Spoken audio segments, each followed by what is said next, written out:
bien bonjour à tous et à toutes, nous nous retrouvons pour une nouvelle vidéo sur les thèmes des miracles de Jésus-Christ. Nous allons regarder encore 4 nouveaux miracles opérés par Jésus-Christ. Donc, le premier, c'est la guérison d'un démoniaque muet en Matthieu 9, versets 32 à 34. Donc, nous lisons. Comme il s'en allait, on emmena à Jésus un démoniaque muet. Il chassa le démon et le muet se mit à parler. La foule disait, émerveillée, on n'a jamais rien vu de pareil en Israël. Mais les pharisiens disaient, c'est par le prince des démons qu'il chasse les démons.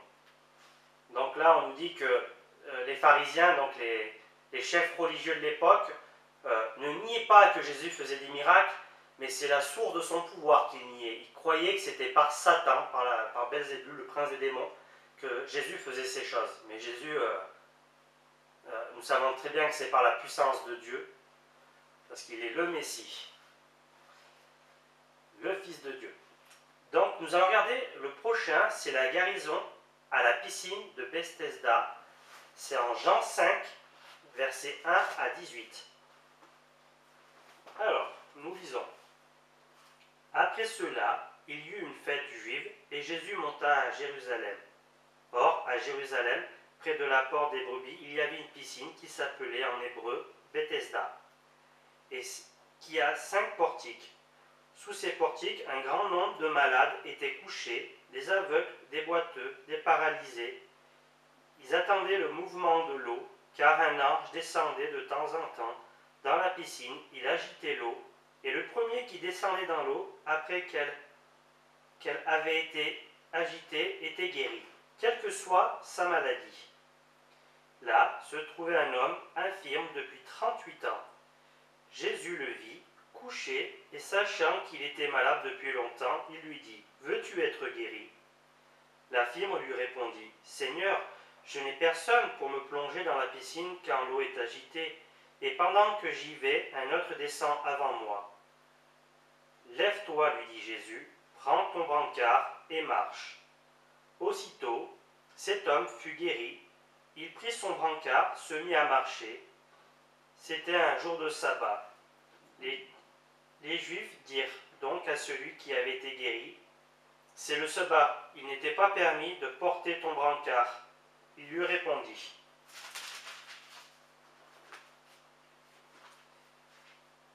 Celui qui m'a guéri m'a dit, prends ton brancard et marche. » Ils lui demandèrent, « Qui est l'homme qui t'a dit, prends ton brancard et marche ?» Mais celui qui avait été guéri ne savait pas qui c'était, car Jésus avait disparu dans la foule qui était à cet endroit. Quelque temps plus tard, Jésus le retrouva dans le temple et lui dit, « Te voilà guéri, ne pêche plus, de peur qu'il ne t'arrive quelque chose de pire. » Cet homme s'en alla annoncer aux Juifs que c'était Jésus qui l'avait guéri.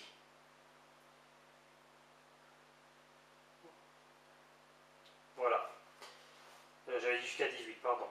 C'est pourquoi les Juifs poursuivirent Jésus en cherchant à le faire mourir, parce qu'il avait fait cela le jour du sabbat. Cependant, Jésus leur répondit, « Mon Père est à l'œuvre jusqu'à présent, moi aussi je suis à l'œuvre. » Voilà pourquoi les Juifs cherchaient encore plus à le faire mourir, parce que non seulement il violait le sabbat, mais il appelait aussi Dieu son Père, son propre Père, se faisant lui-même égal à Dieu.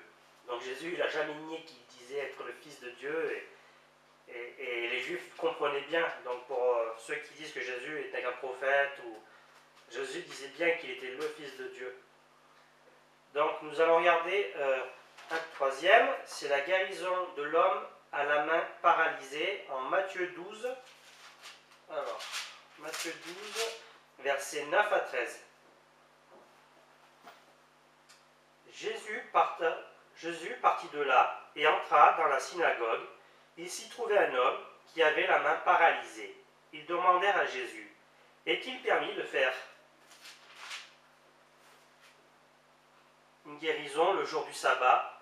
C'était afin de pouvoir l'accuser. Il leur répondit, « Lequel de vous, s'il n'a qu'une brebis et qu'elle tombe dans un trou le jour du sabbat, n'ira pas la retirer de là? Or, un homme vaut beaucoup plus qu'une brebis. » il est donc permis de faire du bien le jour du sabbat.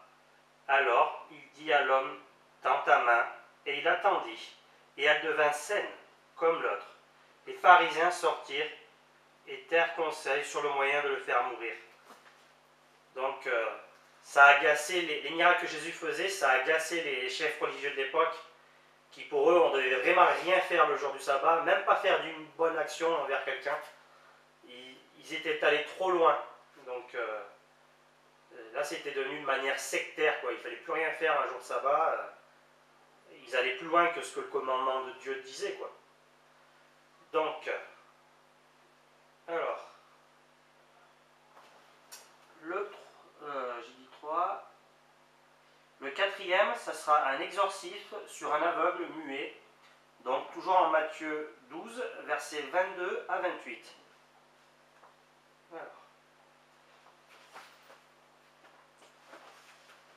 Alors, on lui amena un démoniaque aveugle et muet, et il le guérit de sorte que le muet parlait et voyait.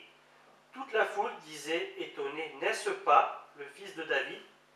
Lorsque les pharisiens entendirent cela, ils dirent, cet homme ne chasse les démons que par Belzébul, le prince des démons. Comme Jésus connaissait leurs pensées, il leur dit, tout royaume confronté à des luttes internes est dévasté, et aucune ville ou famille confrontée à des luttes internes ne peut subsister. Si Satan chasse Satan, il lutte contre lui-même. Comment donc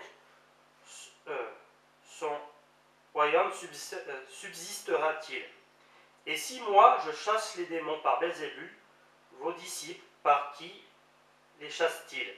C'est pourquoi ils seront eux-mêmes vos juges. Mais si c'est par l'Esprit de Dieu que je chasse les démons, alors le royaume de Dieu est venu jusqu'à vous. Donc il faut faire très attention à ce que nous disons justement contre. Il ne faut pas parler contre l'Esprit de Dieu. Il n'y aura point de pardon pour quelqu'un qui parlera contre l'Esprit de Dieu. Si on accuse une personne inspirée du Saint-Esprit de démoniaque, c'est contre le Saint-Esprit de Dieu que nous blasphémons. Et là, il faut faire très attention. Donc voilà, ça sera tout pour cette vidéo. N'hésitez pas à mettre des likes si cette vidéo vous a plu. Nous nous retrouvons bientôt pour une nouvelle vidéo sur les thèmes des miracles de Jésus-Christ. Et bien sûr, soyez tous bénis.